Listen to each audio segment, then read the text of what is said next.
Hello and welcome back to the Daily Royal, a podcast covering the daily events of all the European royal families. Today we are going to be talking about all of the events from, we have a few days to cover. Friday, January 29th through today, February 1st of 2021. So I want to apologize for missing Saturday. I actually got sick on Friday. So Friday morning, it really started while I was recording on Thursday. I just started not feeling super great. I was having a hard time breathing. I was coughing a ton. And so Friday morning, I woke up and I felt even worse. So because of the nature of the world we're living in, I went into quarantine, got myself COVID tested. I'm totally fine. I don't have COVID. I just had a knock you on your butt, head and chest cold. I'm feeling a little bit better. I'm back to functional at least. Friday, Saturday, and a lot of yesterday, I was laying on my couch. I just did not feel good for days. But I rested. I did what I needed to do. And now I am back to normal-ish. I might have to take a couple breaks here and there to cough. I haven't coughed much today, which is really awesome because it hurts to cough that much. So I should be okay, but in case I am not, if you hear really strange edits or something, it's because I started having a coughing fit and had to cut that. But for the most part, I think I'm back to normal. So, sorry about that, but life happens, and when you're a one-woman show, sometimes when you're sick, things just don't get done. Tell that to me and my house right now. I got a little bit cleaned up today, but it was rough. It was a rough couple days. But like I said, back to normal today, February 1st, new start. We are going to switch up our podcast recording, not schedule or anything like that. That stays the same. But the way I record, I am going to change. So I mentioned early on this year that I wanted to switch it up, and spend more time talking about the countries down at the bottom of my list more. And that way, just kind of a change up. So I'll do this for February. I won't do it every other month by any means. I may only do it, once this year, but just a nice little change up. So we are going to get started today with the Swedish royal family instead of the Belgian. So let's go on to Sweden.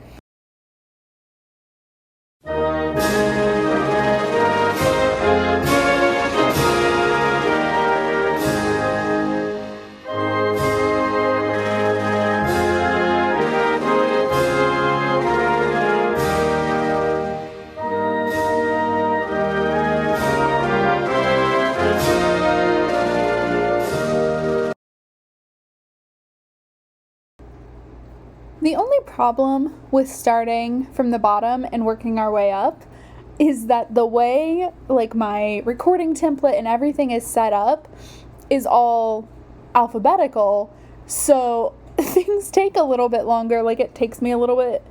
I have to go to the end of my pre-recorded stings and bring them back in, but that's okay.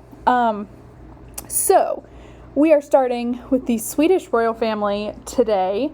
And like I said, we are covering Friday, Saturday, and Sunday. So we're going to start on January 29th, which was Friday. And so this actually happened on Thursday, but it wasn't scheduled and they didn't talk about it until Friday. And that is that Crown Princess Victoria sent a video message to the Swedish Environmental Protection Agency talking about the rights of public access in terms of their access to Swedish nature. So a lot of the people on this video or on this conference, digital conference type of thing, were nature guides and nature educators, people who work in in the states, in the national parks and do kind of like the tourism-y stuff around national parks and all of that. So kind of like that, just obviously in Sweden. And so Sweden is also a very diverse in terms of landscape. They have lots of different things that their geography allows them to have. Like, there is ocean and beautiful wild forest, just like gorgeousness. And so this speech that Victoria gave was all focused on like the fact that everyone should get to enjoy this beauty. And then she talked about too in her speech so she did, before I started this podcast, she did these like nature walks. I think it was kind of like in celebration of her 40th birthday. It took like 2 years, and she would do maybe like 1 or 2 a month, give or take. And she talked a lot about those and how like all the diverse landscapes that she saw during that time, and also like it just made some of Sweden's natural state available to the public in a way that it really never had been.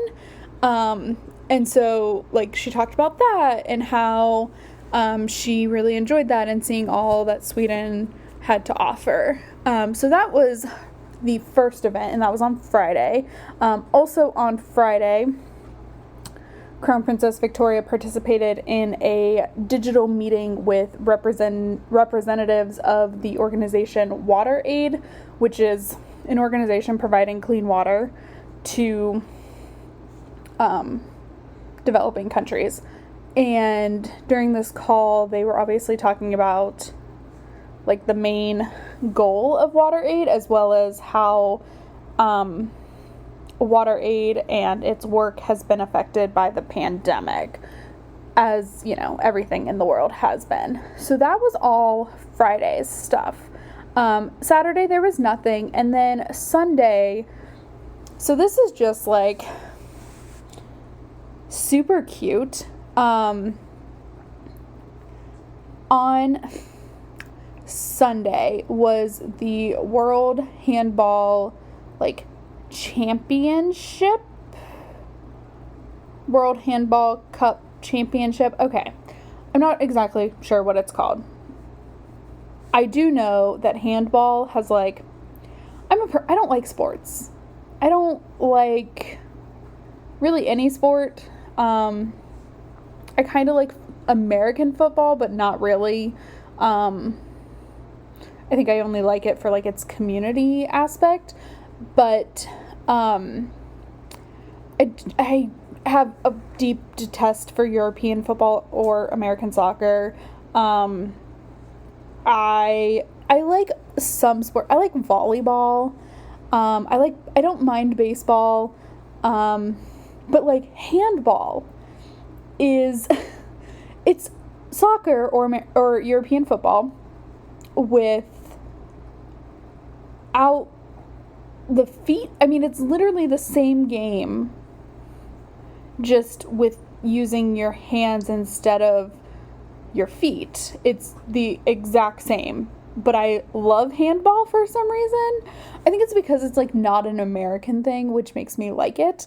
Like I like rugby more than I like American football, just because it's not American. So that helps. But then I don't know. It's just like a really cool sport. Anyway, so this was the men's championship game, and it was Sweden versus Denmark.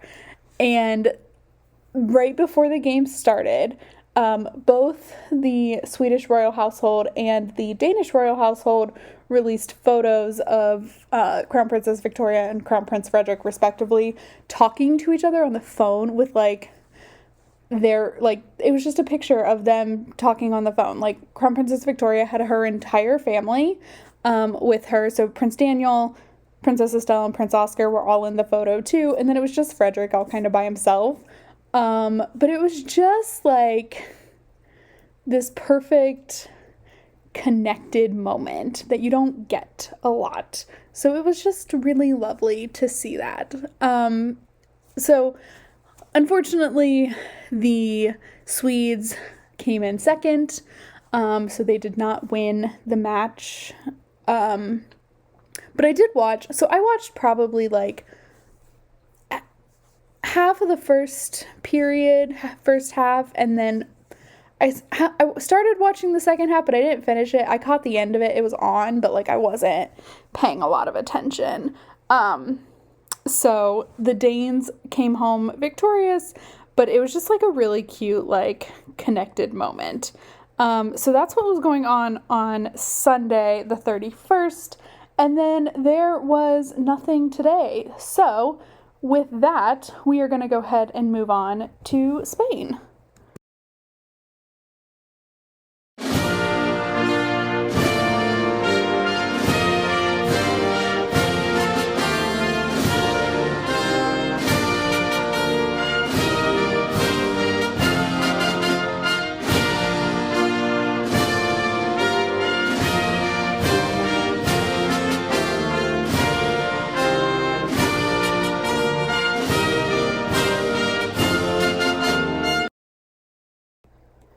Moving on to Spain. Let me just say, I've obviously only been doing this for like 11 minutes, but I kind of like the switcheroo. It's kind of nice. I enjoy being able to like talk more about Sweden at the beginning. I just have to like, I don't know. I just enjoy it. It was great. Okay. So moving on to Spain. On Friday, my favorite event of the current royal households, because we can't have like state dinners or state visits or really anything good at the moment because of COVID, has become, or always was, I'm not sure. I mean, it definitely has been through the length of this podcast, but like, I don't know if that would have changed had things been a little bit more quote unquote normal in 2020. But it is when new ambassadors present their credentials. I think I just love it because it's a ceremony that goes back to like the 18th century and it remains relatively unchanged. Like it's just so historic and so pomp and circumstancy. Like I just love that. And I talk about this every time, but like every time it just makes me so happy. So on Friday, the 29th, King Felipe received new ambassadors from Monaco, Latvia, Honduras, Cyprus, Uruguay, Ghana, and Guinea-Bissau. So that was Friday. Again, just like in general, kind of my favorite ceremony. Because there aren't pomp and circumstancy things right now. There just aren't. I did, and I'll talk about this a little bit more in the British royal family, but it does seem like the British royal family is starting to plan for things to come back to normal. I'm kind of watching like the rest of this month and into next month for the Spanish royal family, to see if their year is going to be more typical than 2020 was.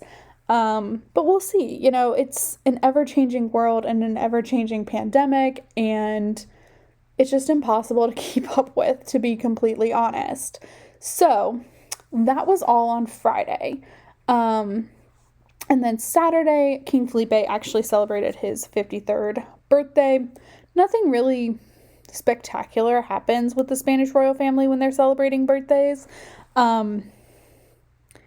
Felipe celebrates the bigger ones in public, like 50th, he did a ton of different stuff.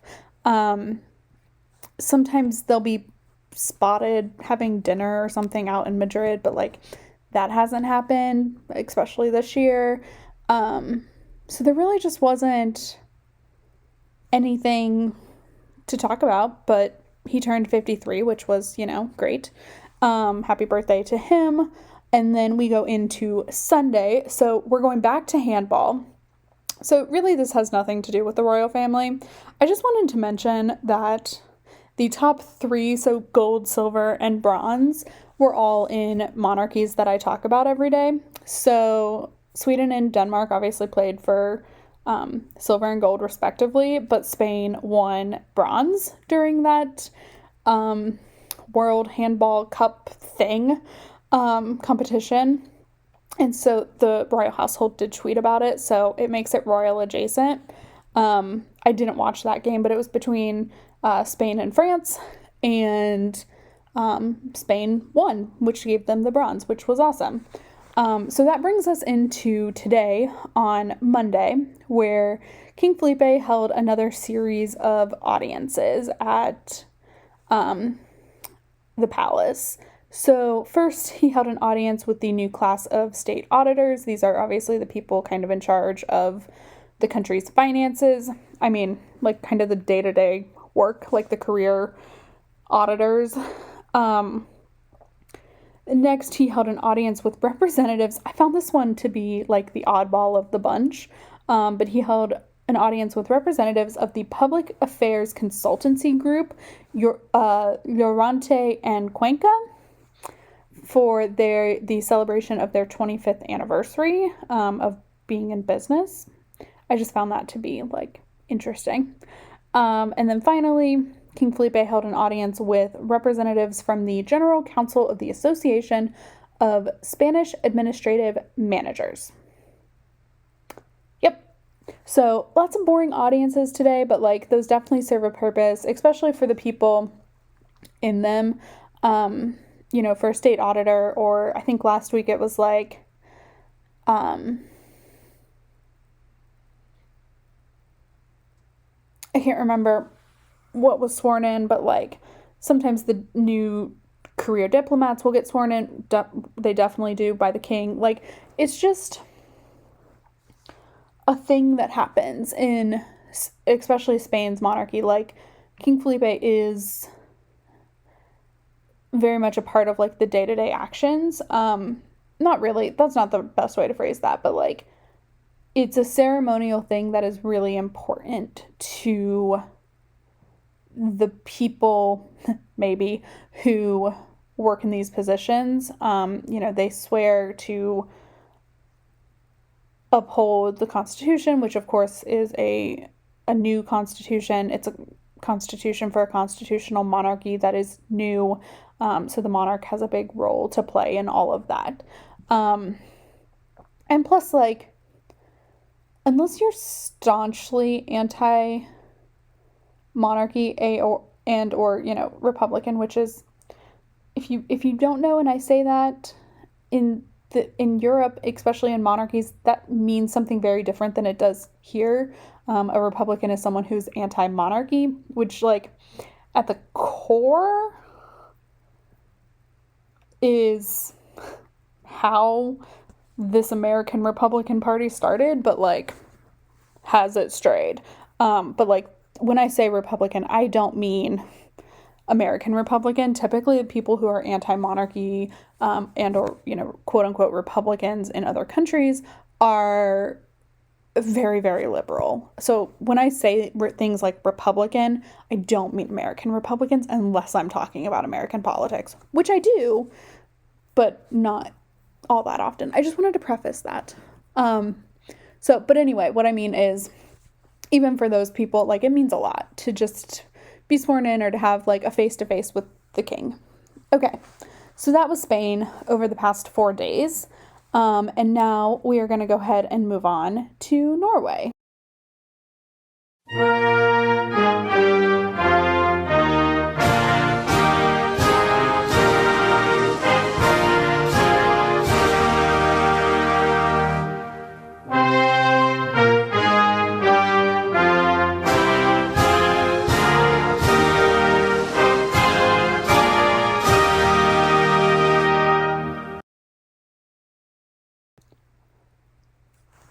In Norway, Friday and Saturday were just big news, like not big news days, but news days. So first on Friday, Crown Prince Regent Akun held the weekly Council of State meeting, and then it was announced, so this is the newsy part of Friday, that King Harald would be having surgery on Saturday morning for an injured tendon in his right knee, and will continue to be on sick leave until February 14th.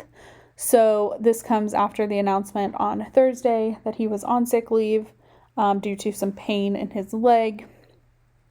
That was obviously an injured tendon, and he had surgery on Saturday. So on Saturday, the announcement was made that the surgery was a success and that King Harald was doing well. Okay, so best of luck to him with this knee recovery.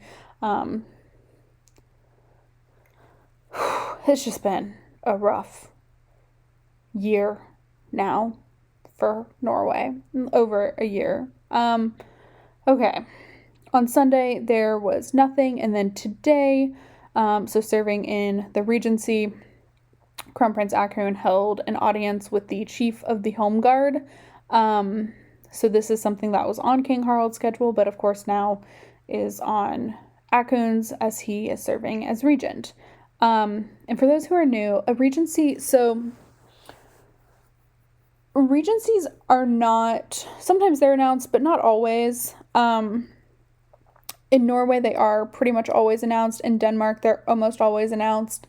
But it basically means that the current monarch is not able to do his job, his or her job, whether because they're out of the country, they're sick, on leave,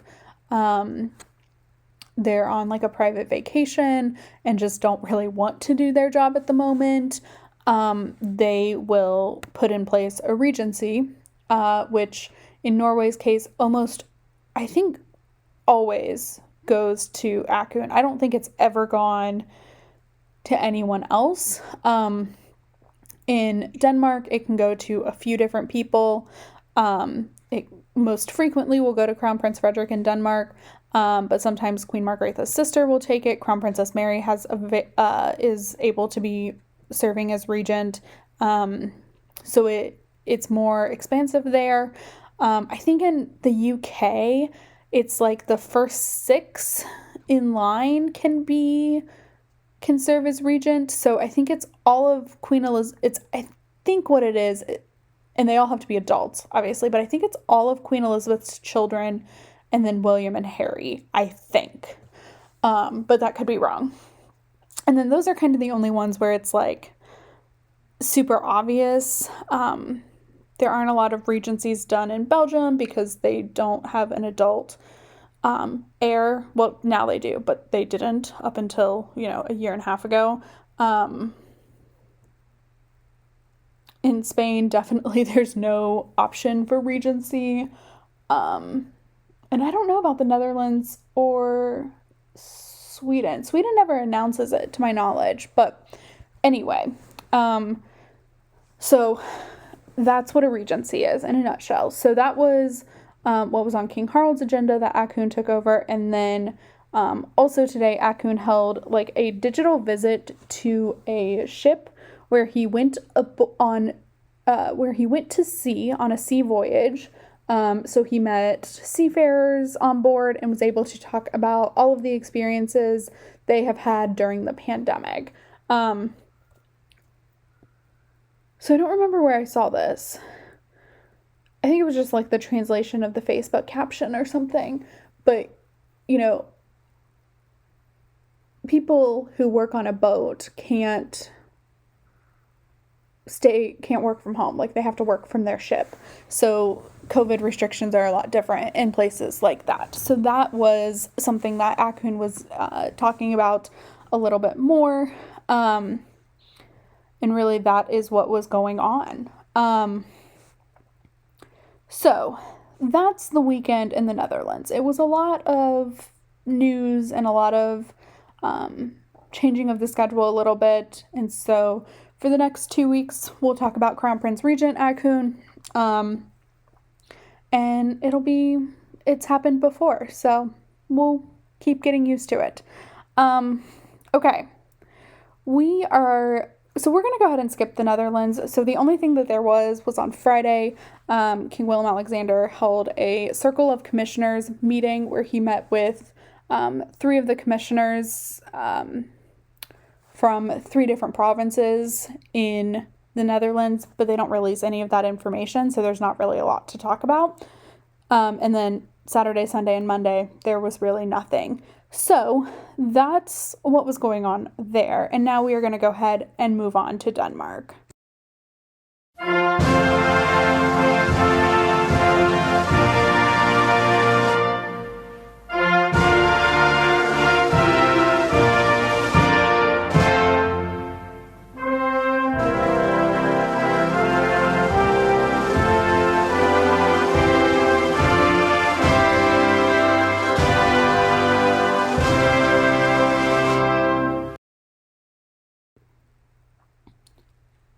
All right, in Denmark, there was really not an event, but like I wanted to talk a little bit more about this handball thing. So Denmark is apparently the reigning champion, so they were defending their title.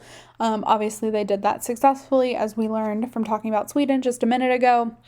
However, right after the game, shortly after the game, Crown Prince Frederik went ahead and did a like FaceTime call or Zoom call or something into the locker room and just congratulated them on their win, which is just like awesome. It was just like a taste of what normal could be, or like what a new normal could be like while we're all waiting to be vaccinated. And the EU works out their drama with vaccinations, we work out our lack of vaccinations, and we can just really like, like I said, I'm not a sports person by any stretch of the imagination. I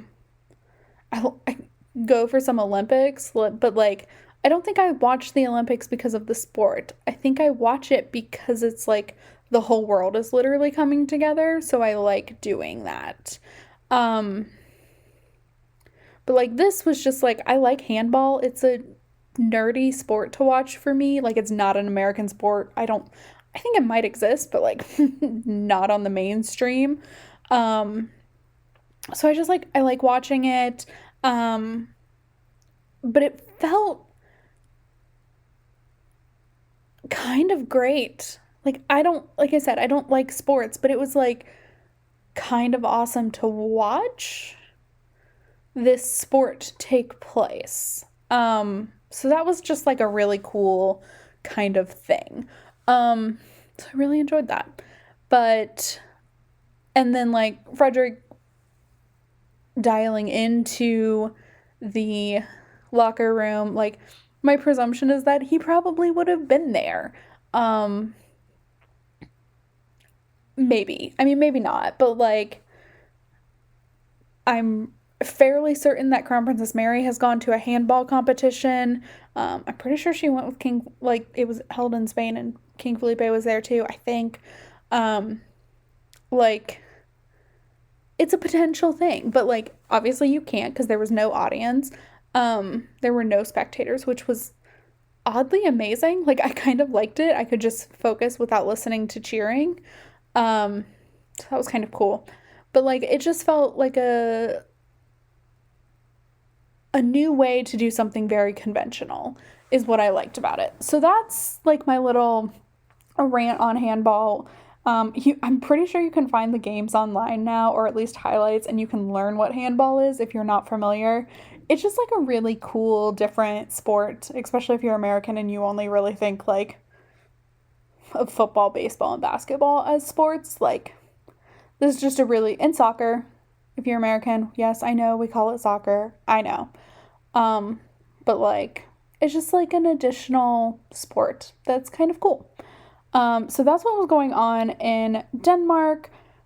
And now we are going to go ahead and skip to Belgium because amazingly, there has not been anything on the court circular for 4 days. I just checked today and there was nothing there. So we're just going to move right on to Belgium now. So let's go.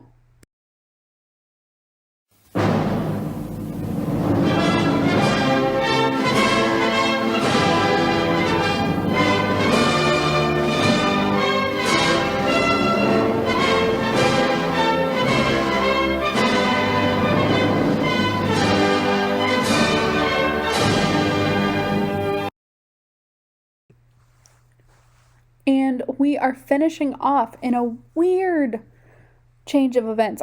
I like this though. I won't do it forever, but like I like the fact that I'm going to be doing this for this month. Starting in Sweden and ending in Belgium. I like it. Okay. So on Friday, King Philippe and Queen Mathilde. Oh, okay, that's right. Literally forgot. Friday was a long time ago and I was very sick on Friday. Like very sick. Okay. So on Friday, it was shared that King Philippe and Queen Mathilde had both been taking part in World Economic Forum panels. So they do typically go to Davos for the World Economic Forum, like annually. They don't participate in panels. Like they don't share, but they do go and observe, different discussions and different panels and different keynotes. And so that was what happened, for this year as well. It looks like Philippe took part in a panel about the green transition of Europe, and Mathilde took part in what I think are several panels. So recovery of the social enterprise post-COVID, really focused on like how we recover socially after all of this. Because I think that change is going to be, like, none of us are really thinking about it yet, but I think it's going to be an interesting adjustment to a post-COVID world for social institutions and stuff like that. And then she took part in one about vaccination, one about food systems, geopolitics, and then one about the sustainable growth on the African continent. So that was kind of their week, was really spent doing this Davos stuff behind the scenes, which speaks to like how much we don't see behind the scenes. So I think if we have rational thought, we know that these people are not just like showing up at engagements and then like they're done for the day. They do a lot of work behind the scenes, learning about their charities and things that they support, their different initiatives. If they have foundations, they're in meetings with their foundation that bears their name frequently. Things like that happen behind the scenes. Davos is typically a public event, but because of COVID this year, like we don't know which royals for sure participated. We know the ones who announced, but like more could have been on sitting in and watching panels just like you or I could this year. So again, just like behind the scenes work happens a lot. So that was all on Friday. On Saturday and Sunday, there were no events. And then today, King Philippe just held his regular weekly audience with the Prime Minister. So that's really what was going on. That is the weekend, the 4-day weekend in review for the royal families. Again, I apologize for missing Friday. We're going to try and do 5 episodes this week, Tuesday through Saturday. Hopefully I don't get sick anymore. Hopefully that's done and over. And yeah, we'll just keep going. It does look like it could be a potentially busy week, but not completely sure yet if it will be or not. So with all of that, I'm going to go ahead and end this episode. Please be sure to like and review this podcast wherever you're listening to it, and then follow The Daily Royal on Instagram, and you can also check out thedailyroyal.com where I post pictures and if there are videos of the events of each day. So I will talk to you all tomorrow, but until then, have a great rest of your day. Bye.